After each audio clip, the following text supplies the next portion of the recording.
2023년 새해를 맞이해서 하나님의 성전에 나오신 여러분들을 주의 이름으로 환영하고 또 축하드리는 바입니다.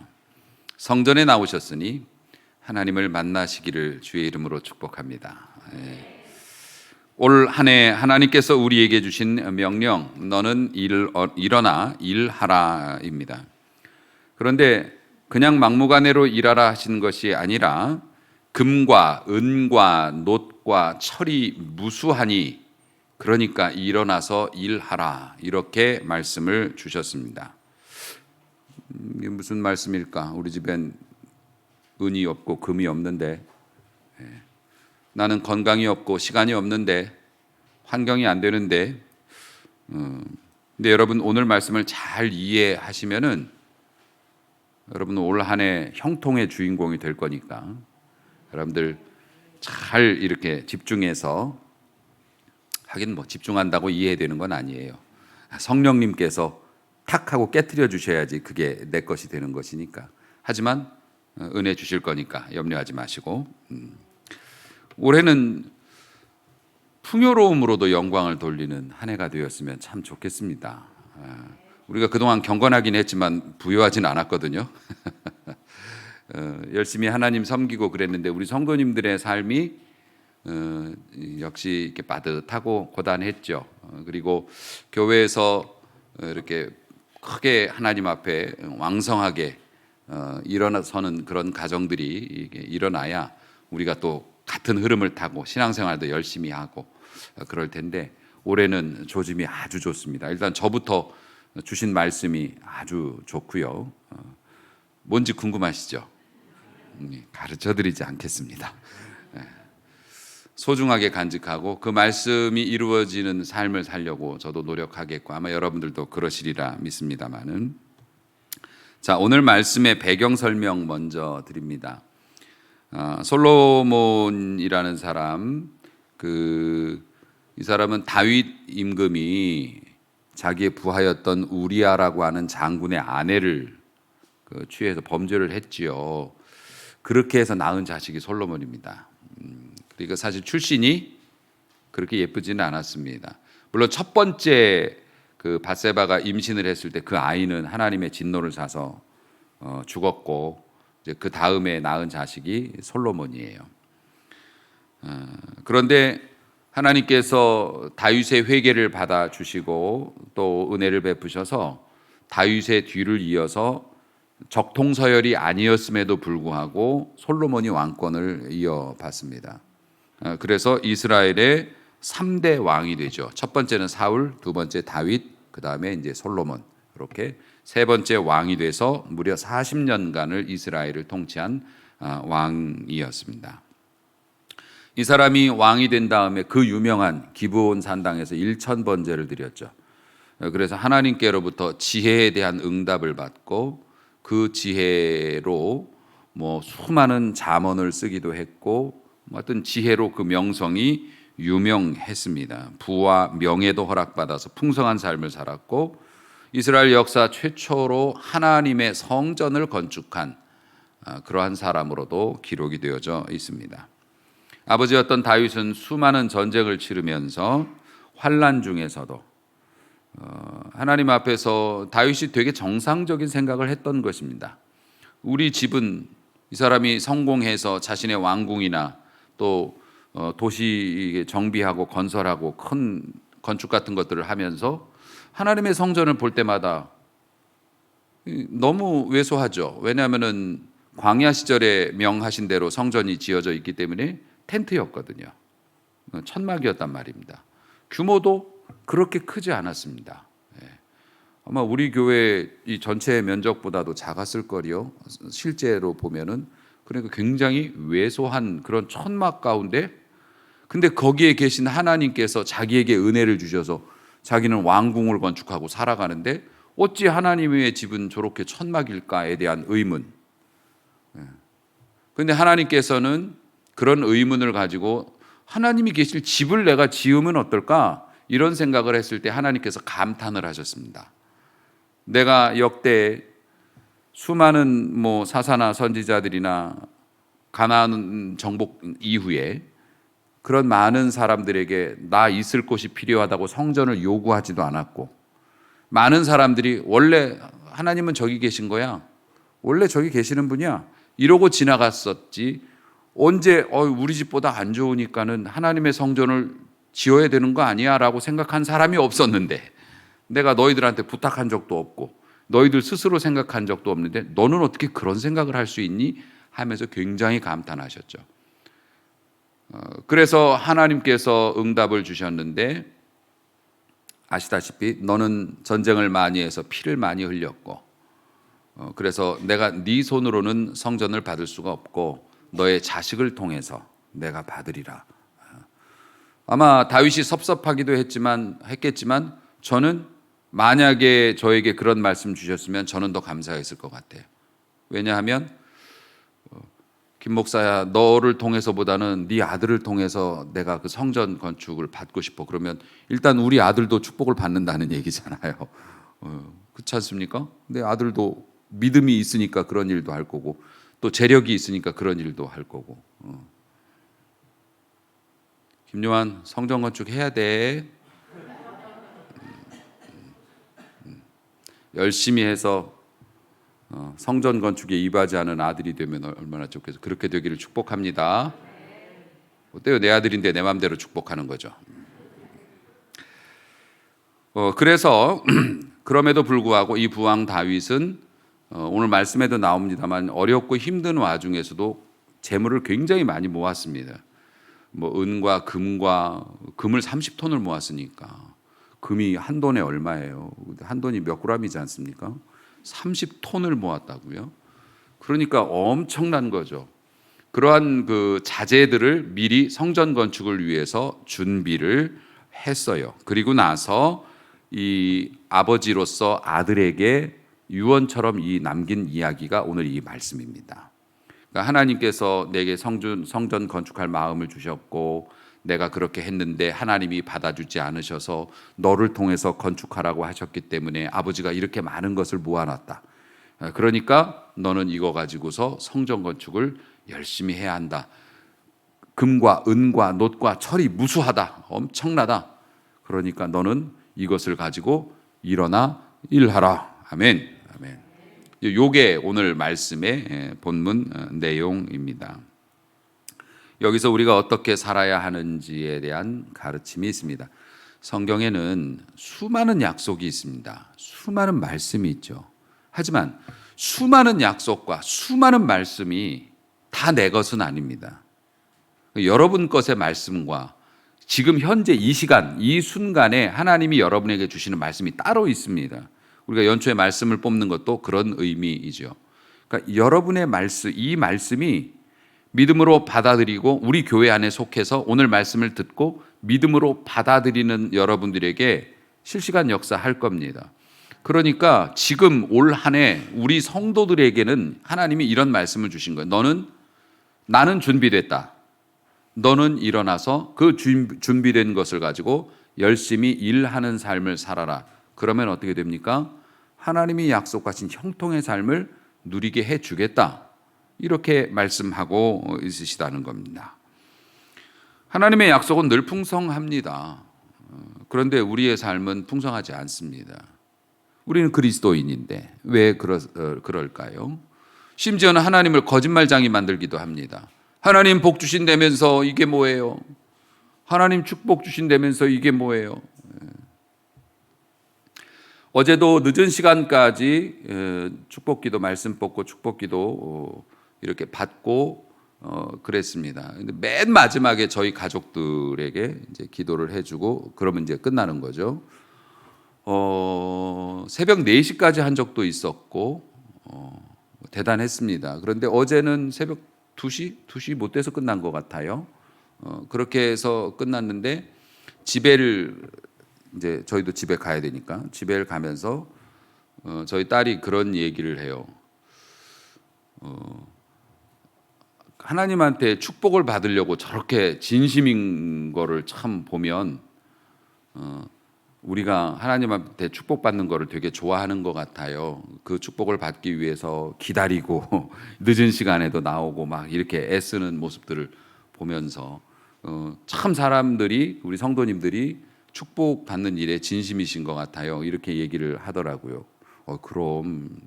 근데 이제 그 다음에 나온 말. 근데 1년 동안은 왜 그렇게 살지? 사실 자기의 얘기죠. 자기의 얘기. 그렇게 하나님이 주시는 복을 받기 원하고 좋아하면서 1년 동안 삶을 보면 축복에 걸맞는 삶을 살았다고 여겨지지가 않았던 것 같아요. 본인이. 그래서 왜 그렇게 하나님의 복 주시는 건 좋아하면서 복을 받을 만한 일을 하면서 살지를 못했을까? 이제 이런 이야기를 하는데 그게 참 마음에 와 닿더라고요. 괜히 하나님을 그 나쁜 분으로 혹은 인색한 분으로 그런 분으로 자꾸 만드는 이유가 하나님의 약속이 없어서가 아니라 사실 우리에게 문제가 있는 것 아니겠습니까? 내가 못 받아놓고 하나님 인색하다고 말씀하시면 그거는 올바른 일이라고 말할 수는 없겠죠. 약속의 풍성함이 삶에서 나타나는 것이 중요합니다. 약속만 받는 것이 아니에요. 여러분 하나님의 말씀을 듣고 은혜를 받았다면 그 말씀은 살아서 여러분의 삶에서 역동적으로 역사해서 여러분의 삶을 변화시킬 겁니다. 기적이 필요하면 기적을 일으키고요. 산이 쪼개져야 한다면 산도 갈라놓을 수 있는 하나님의 약속은 그렇습니다. 여러분이 은혜 받은 말씀은 그런 능력이 다 있어요. 그런데 문제는 무엇이냐? 내가 그 약속에 걸맞는 삶을 살아야 하는 거죠. 금과 은과 놋과 철이 무수하면 무엇하겠습니까? 내가 그것을 잠재워 놓고 아무 일도 하지 않는다면 아무 역사도 일어나지 않는 것이지요. 사랑하는 성도 여러분, 그러면은 우리는 왜 약속을 받아놓고 약속대로 살지 못할까? 그건 간단합니다.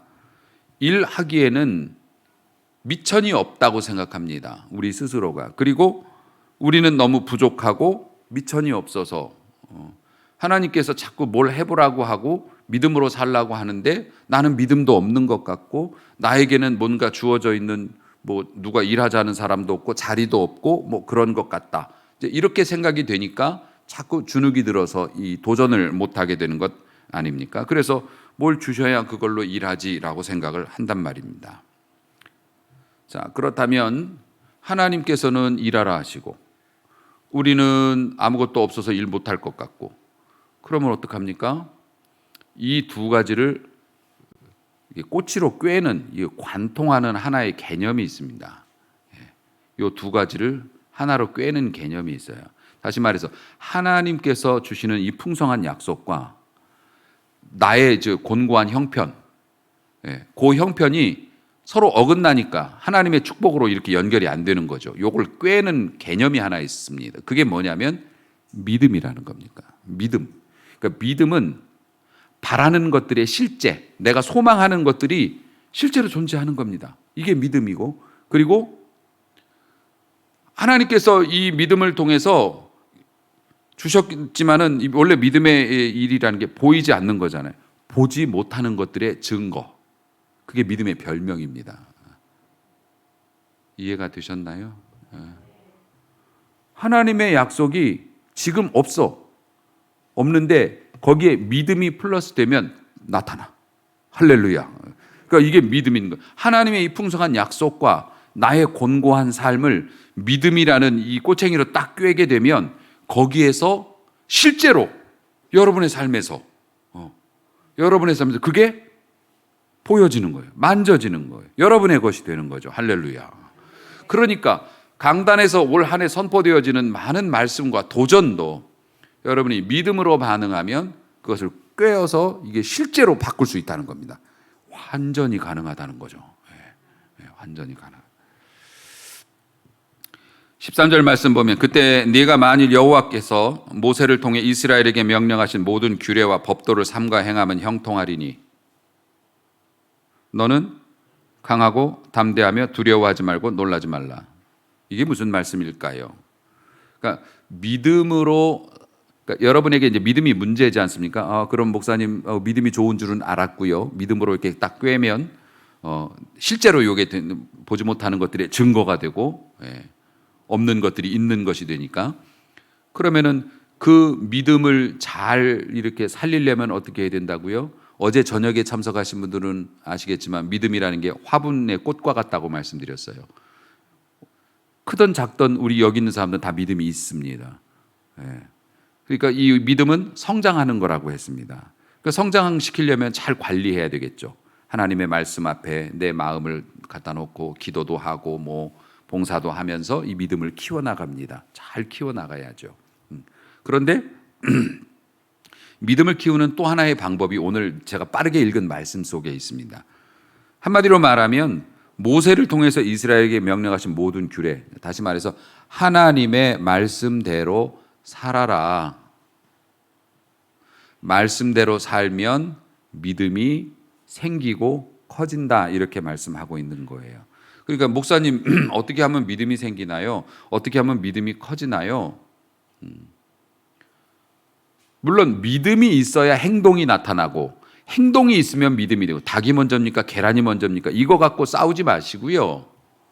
여러분에게 주시는 감동이 있으면, 옳다고 생각이 되면, 하나님이 원하신다고 생각이 되면 100% 아니면 나는 못해 이러지 마시고 그냥 하시기 바랍니다. 할 수 있는 만큼만 하세요. 하나님 절대 뭐라고 안 하십니다. 귀신들은 정성이 부족하다 이러면서 안 합니다. 하지만 하나님께서는 아버지잖아요.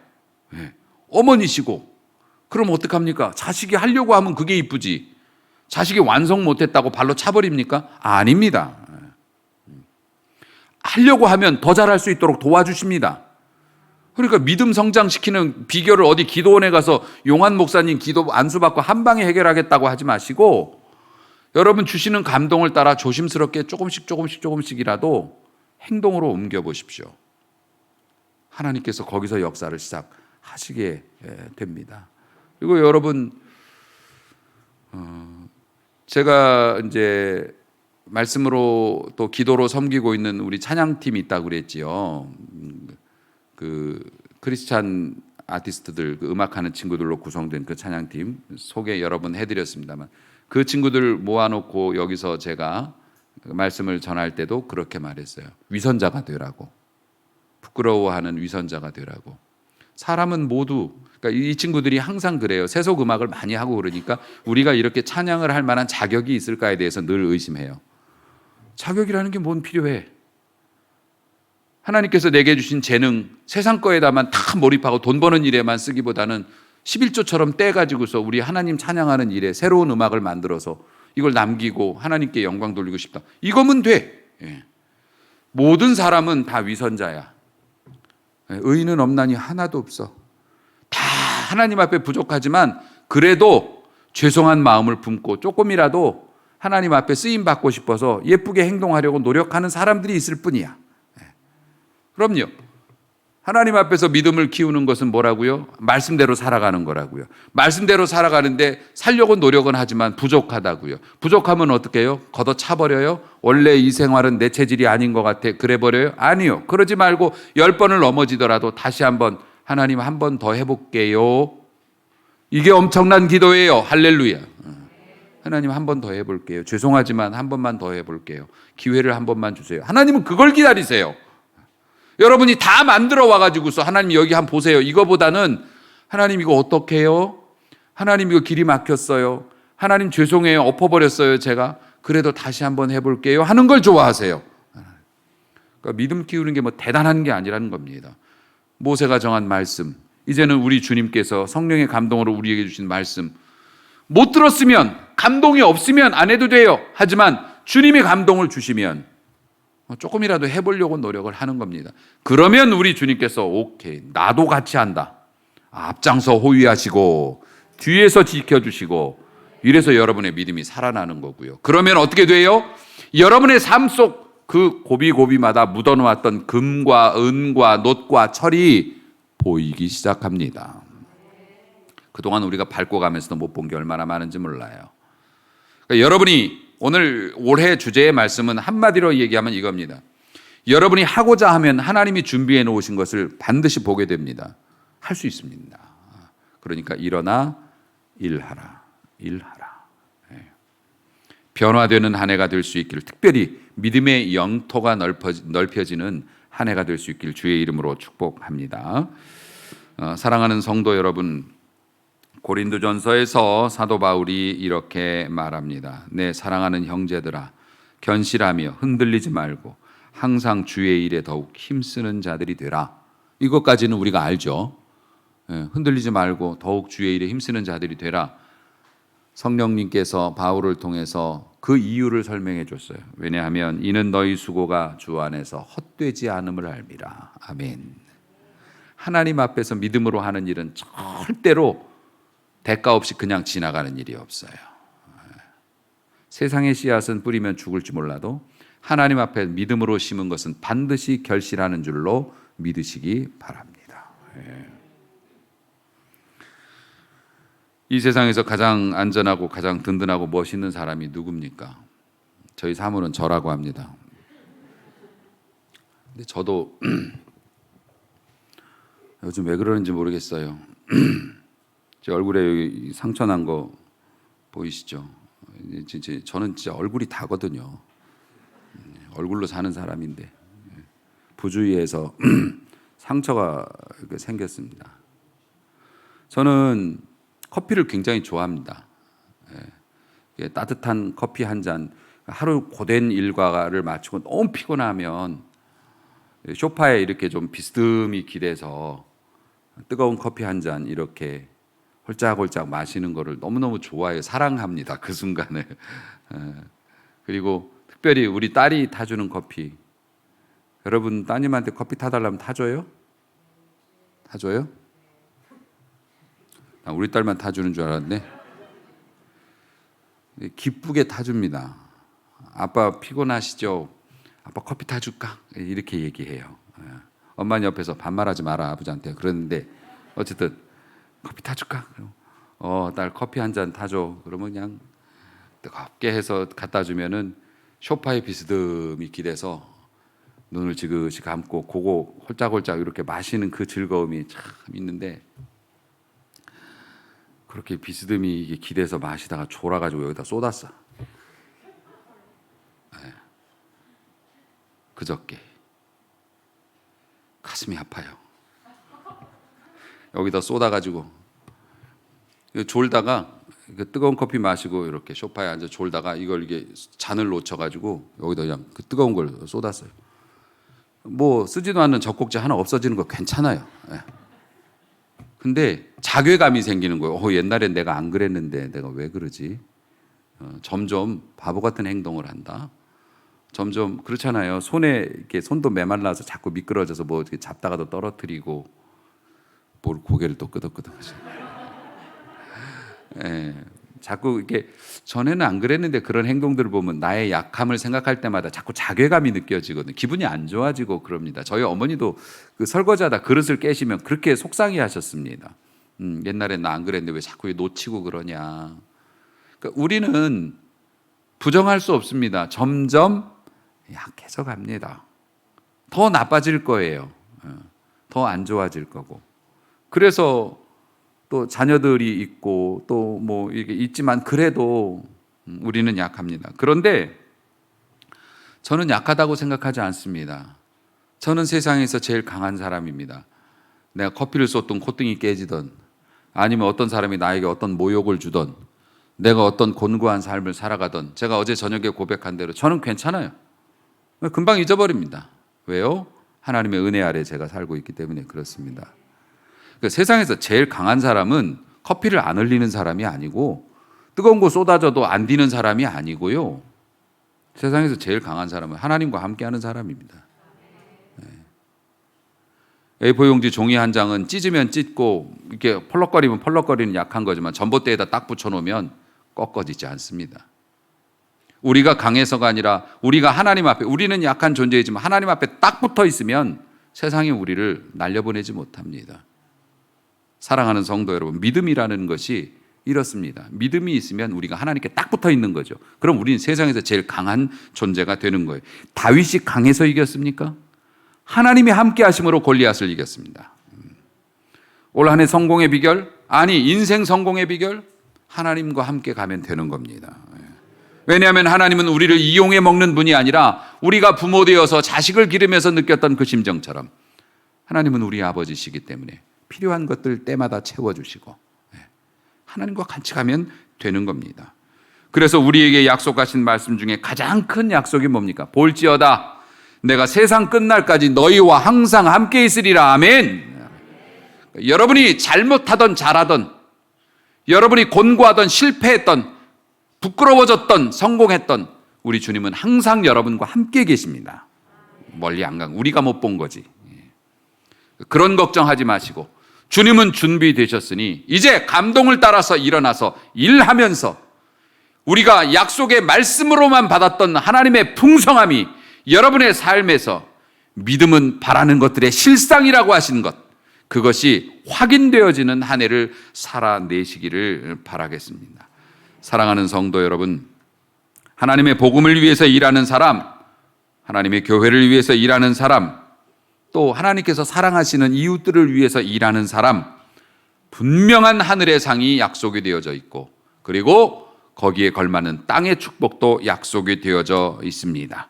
그러므로 하나님을 믿고 일어나 보십시다. 그리고 하나님께서 예비하신 것들을 찾아가면서 목사님 정말 신기해요. 이렇게 하나님께서 쓰시네요. 이렇게 하나님께서 일하시네요. 정말 놀랬습니다. 이런 고백이 가정마다 매주 넘쳐나는 그런 복된 교회, 복된 성도들로 쓰임 받으시기를 주님의 이름으로 축원합니다. 기도하겠습니다.